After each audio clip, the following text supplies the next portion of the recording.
présente le père de Chagall. Chagall l'a peint en 1911 à Paris, alors qu'il est à la Ruche depuis simplement une année.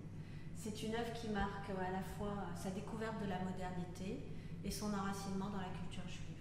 Mais plus qu'une œuvre de l'histoire de l'art, c'est aussi l'histoire des tableaux que nous conservons dans les musées. Et très récemment, des recherches nous ont permis de mieux connaître justement cette histoire.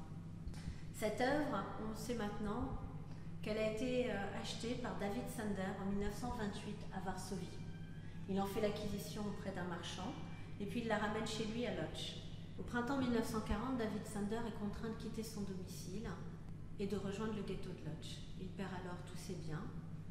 Il sera ensuite déporté avec sa femme et sa fille à Auschwitz. David Sander rentrera, sa femme et sa fille seront assassinées. En 1958, il décidera de s'installer en France jusqu'à la fin de sa vie. Et l'année suivante, il fait les démarches auprès du gouvernement allemand pour faire reconnaître la spoliation dont il a été la victime.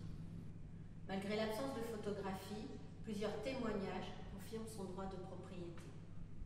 David Sander décédera en 1966. La justice allemande ne reconnaîtra sa spoliation qu'en 1972. Nous ignorions l'histoire de ce tableau lorsqu'en 1988, cette peinture, Le Père de Chagall, est rentrée dans les collections publiques à la suite de la dation en paiement pour paiement des droits de succession de la famille Chagall au décès de l'artiste. Ce ne sont que récemment les recherches menées par la société Mondex, par le ministère de la Culture et par le Centre Pompidou que nous avons pu réunir l'ensemble des pièces du puzzle et comprendre cette histoire dans la perspective de la restitution à la famille de David Sander.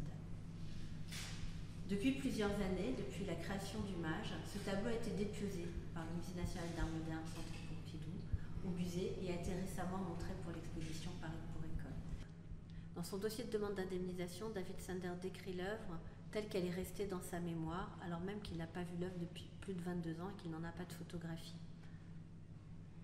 Il décrit « L'image était peinte avec des couleurs contrastées fortes, le visage était blanc, les yeux sombres ressortaient du visage blanc, il était bordé de rouge. Les cheveux épais, qui pendaient en papillotes à gauche et à droite sous le couvre-chef, la barbe forte et la moustache tombante étaient noirs et gris. Le fond était très coloré, appliqué de manière épaisse. Je me souviens encore que la casquette était un peu tordue, de sorte que la visière pointait davantage vers la gauche. » On comprend dans cette attestation que David Sander rédige en 1962 à quel point il avait aimé et regardé son tableau. Il est de nouveau visible dans nos salles, dans le parcours permanent. Je vous invite à venir le voir.